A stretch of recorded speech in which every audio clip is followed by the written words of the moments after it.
everybody. Welcome to the Morning Devo with Bo-O. And I want to say a big happy birthday to my mom. It is my mama's birthday today, as you can see on the comment corner, on the title actually, of the Devo. But yeah, it's my mom's birthday. And so welcome in today to the Morning Devo on this February 10th, 2022. We're going to be in Exodus chapter 13 today. And super stoked to be able to get in here and dedicate this Devo to my mom. When I think of my mom, I think of so many cool words. Dedication, hard work, sacrifice, giving, and when I mean giving, I mean just giving, providing opportunities.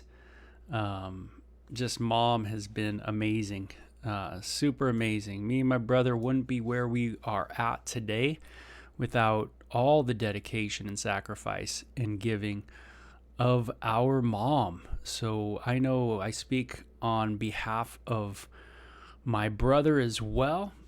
And we just thank God for mama. That's for sure. So, mom, happy birthday. Exodus chapter 13, Morning Devo with Bo-O. You could always check out the archives of these devotions on my YouTube channel at youtube.com, of course. And just go to Bo Willette. There's my name right there on this screen. So you could check it out and find it. But yeah, my mom, special mama. So we are going to be in Exodus chapter 13 today. And here we go. We're going to get into it right now. And sorry I was a little late today. I was here. I was just kind of fiddling with all the gadgets and I couldn't seem to get something working. So sorry about that. So this morning we get these really interesting words: consecration, redemption. We start really seeing some words that we have used in Christianity for quite a while, and some of their roots coming back to this Passover that was done in Egypt, where God had spared the Israelite firstborn males by the blood that was actually struck on the doorpost and the lintel of the homes. And so, you might wonder, oh man, consecration, redemption, here we go. The Lord said to Moses, consecrate to me every firstborn male. Dedicate every firstborn male to the Lord. Separate it to the Lord. The first offspring of every womb from among the Israelites belongs to me, whether human or animal. Every firstborn now is going to belong to the Lord in Israel. The Israelites are going to be reminded of this redeeming work of God. That in order for God to, in a sense, be their God, in a sense, to deliver them from their bondage, there needed to be a redeeming. And to redeem, let me just give you kind of an understanding of this word. The verb means to obtain release by means of a payment. So, something's in the pawn shop, and you go into the pawn shop and you buy it back. You obtain release of that item that you want through means of a payment. And now this becomes a really gigantic theme in the Bible, the idea of redemption. And it threads all the way through the rest of the Bible, of course, through the time of Jesus, where Jesus said, I did not come to be served, but to serve, and to give my life as a ransom for many. Jesus has come to be a a payment for someone's release. There was people that were in bondage, and they became free through payment. A payment was made, and that was Jesus's offering. He is the amazing firstborn, right? And precious Mary did dedicate Jesus as the firstborn, just as it says to do here. So the people of Israel were to consecrate to me every firstborn male. Then Moses said to the people, commemorate this day, the day you came out of Egypt, out of the land of slavery, because the Lord brought you out with a mighty hand. Hey, this morning, do we remember how God has brought us out of our slavery with a mighty hand? Who is the mighty hand that God used to bring you out of slavery and out of slavery? What was the mighty hand of God? It was no less of a person than Jesus, right? Yeah, and we can be thankful and we can commemorate every day today. Every day is a day of consecration. It's a day of setting ourselves apart, right? What we call sanctified, to be set apart for God. You might have heard that term before, to be sanctified, to be consecrated, to be set apart, to be given over to God. And all of us are to be that way. Every day is to be a day of consecration, of commemoration, right? And what a cool thing. In the Devos, that's what we're doing. Isn't that neat? Meaning in the devotions that we're doing right now, we're basically commemorating. We're basically going, hey, this, every day we're looking at the scriptures and we're going, man, God, that's right. We're looking to you. And so we're commemorating. Now they are to commemorate the day of Passover. And they're to not eat anything, it says, with yeast. Today is a month of Aviv. You are leaving. This is going to be their first month of the year. And it says, and when the Lord brings you into the land of the Canaanites, Hittites, Amorites, Hivites, and Jebusites, remember they're in Egypt. They're not in the promised land.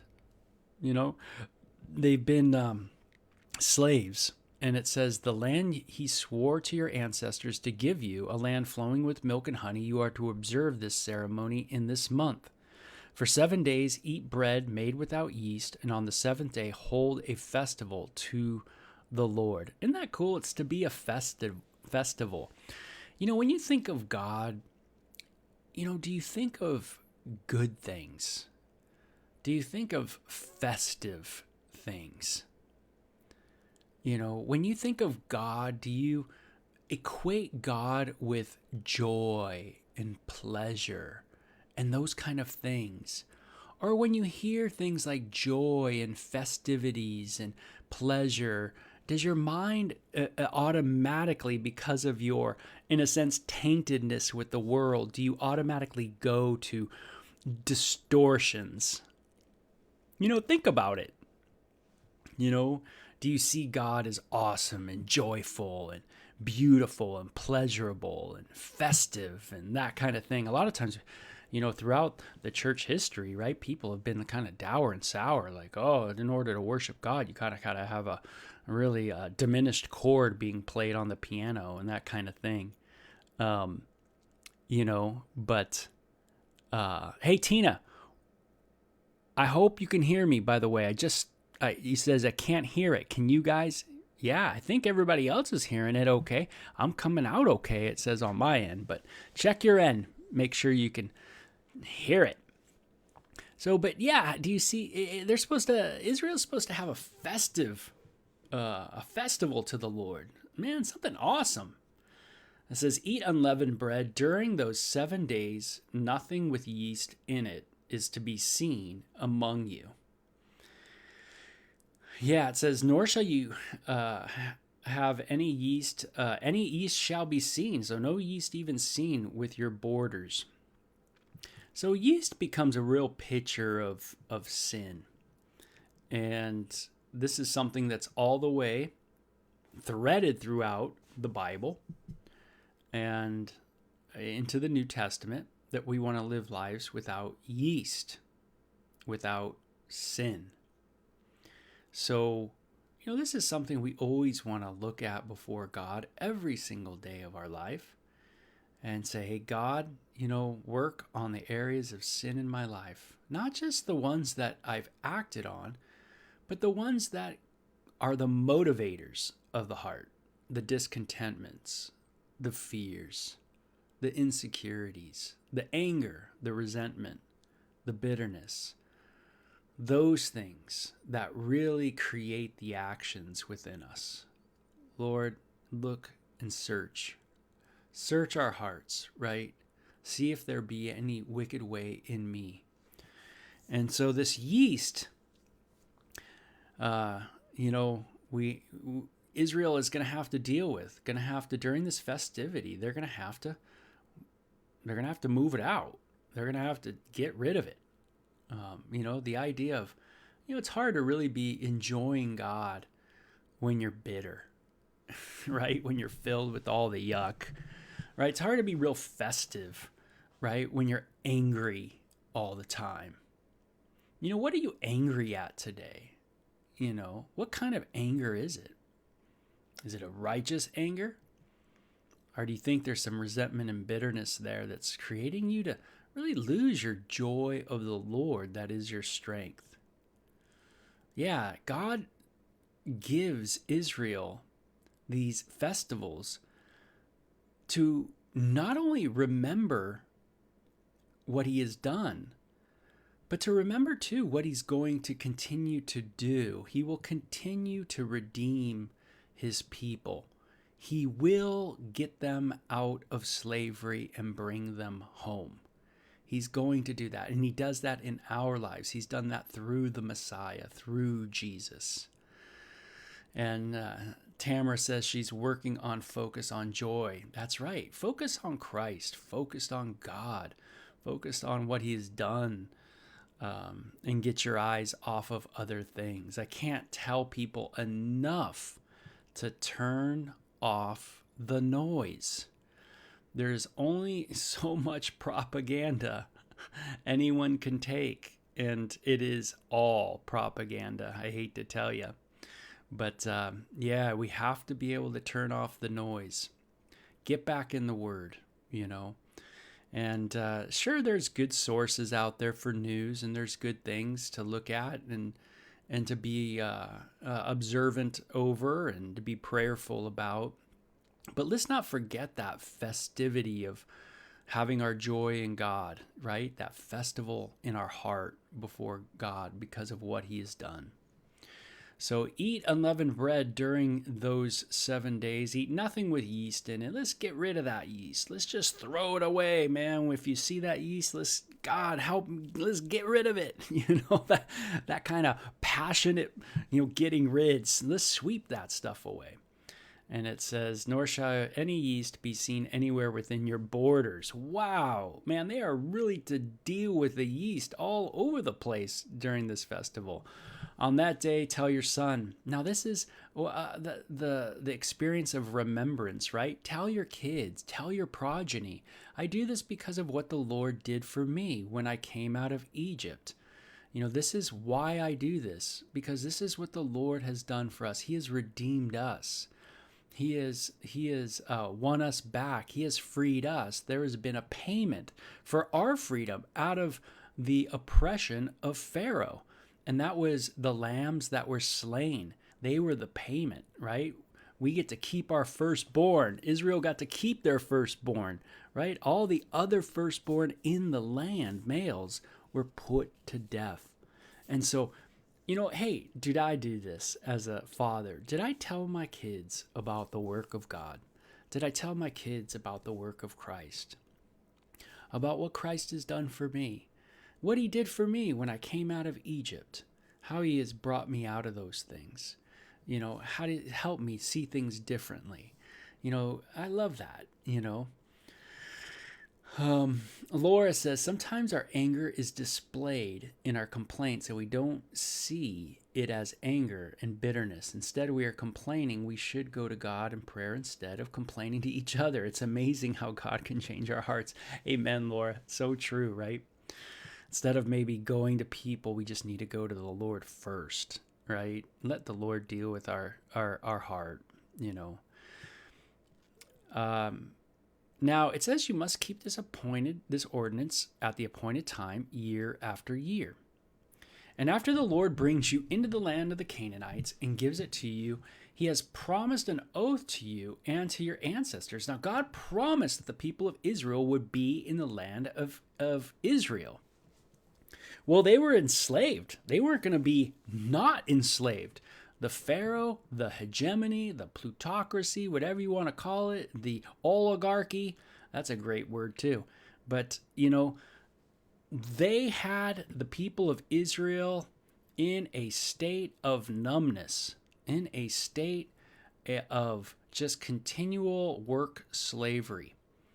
And whether it was probably through the Egyptian propaganda machine that was going on at the time, if God did not redeem Israel, they would not have left that place of Egypt. And so God says, hey, I swore a promise, and he's going to keep it. And God's going to keep his promises to us too. Isn't that cool this morning? He will never leave us nor forsake us. And it says that you are to give over to the Lord the first offspring of every womb. All the firstborn males of your livestock belong to the Lord. Redeem with a lamb every firstborn donkey. And if you do not redeem it, break its neck. Redeem every firstborn among your sons. And then it says, in the days to come, when your son asks you, what does this mean? Say to him, with a mighty hand, the Lord brought us out of Egypt, out of the land of slavery. When Pharaoh stubbornly refused to let us go, the Lord killed the firstborn of both people and animals in Egypt. This is why I sacrifice to the Lord the first male offspring of every womb and redeem each of my firstborn sons. And it will be like a sign on your hand and a symbol on your forehead that the Lord brought us out of Egypt with his mighty hand. So because those firstborn were taken, every firstborn of Egypt belongs to the Lord. The Lord redeemed the people of Egypt or the people of Israel, and how he did that was through payment with the lamb. And you see that those firstborn that were killed. And so the Lord says, consecrate to me all these firstborn. And this is something that you're going to teach your kids. You're going to help them understand this idea of redemption. That what did I do? I obtained your release through payment. I have obtained your release, your freedom, through a payment. Now, what happens in a culture that does not learn the word redemption?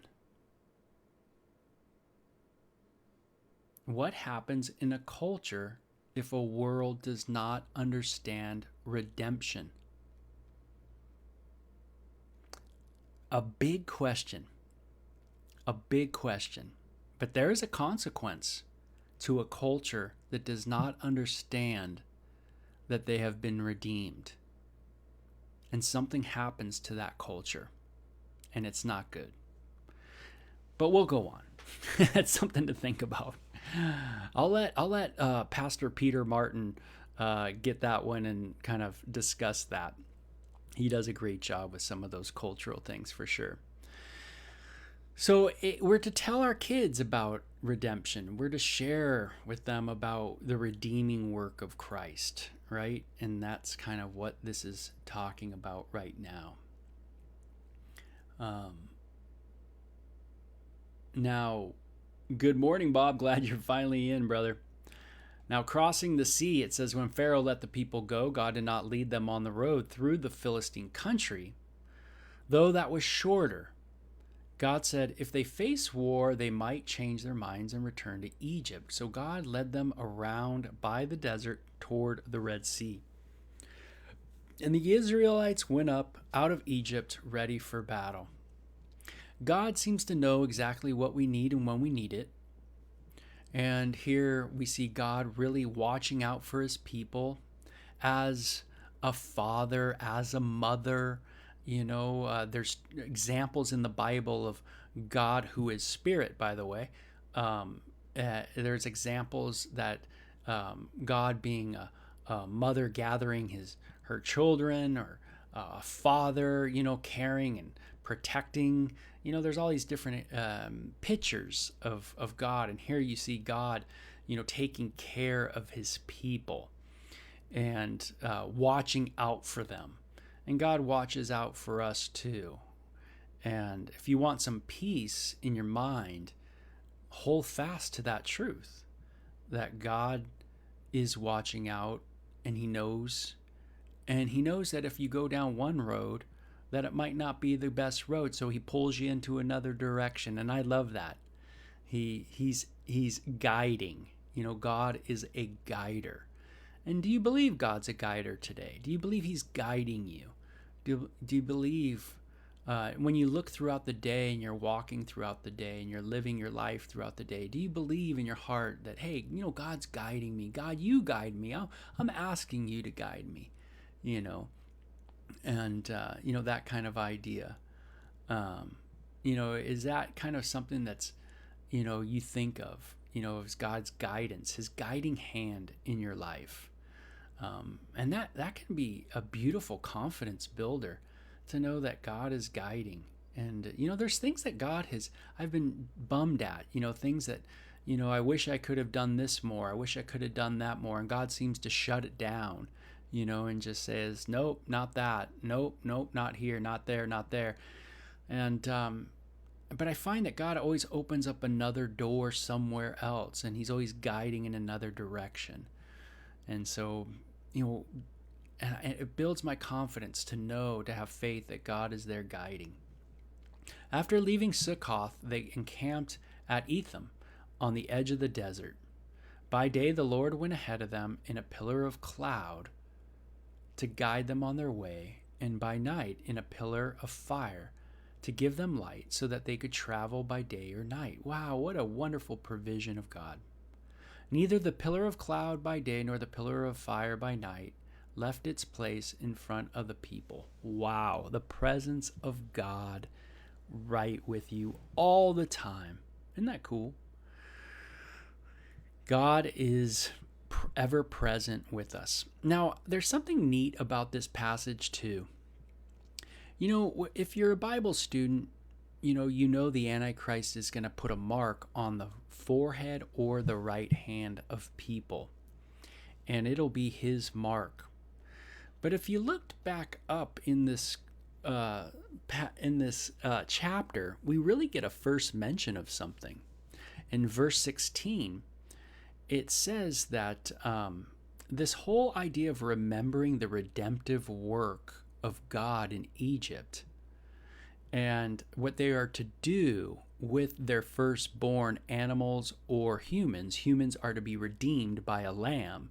Unclean animals as well to be redeemed by a lamb, and that kind of thing. It says, it will be a sign on your hand and a symbol on your forehead that the Lord brought us out of Egypt with his mighty hand. Isn't that interesting? First mention that I can think of, that there's going to be a sign on the right hand and on your forehead, in your mind and in your actions. What you're doing with this ceremony of the firstborn, Israel, is to be something that points people to God. So your head is the idea of your mind. You're at your forehead, and your hand is a sign of your actions. They are to point people to the redemptive work of God.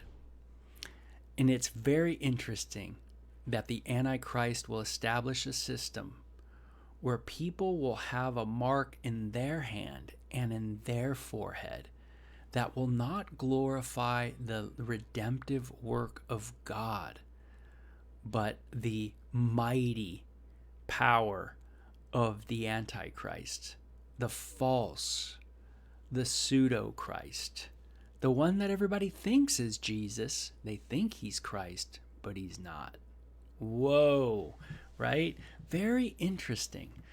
So we see that this will be like a sign. It doesn't say that they put a mark on their hand or anything on their forehead, but it'll be like a sign on your hand or on your forehead that God brought the people out of Egypt, something that's a part of your actions, something that's a part of your mind. So we are to be mentally engaged with glorifying God, in our actions engaged in glorifying God. And that's what we're to be about. So, man, way cool. So this is one of those chapters, I tell you what, 12 and 13 of Exodus is one of those ones you can study for a long time. And there is so much information in there. You guys would all be blessed to do full Bible study in these areas.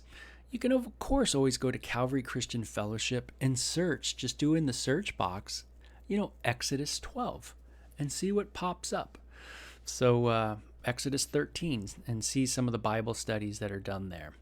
So you guys have a great day, okay? Bob says Jesus sits at the right hand of God. That's so true. That's right. So Colossians 3, very cool.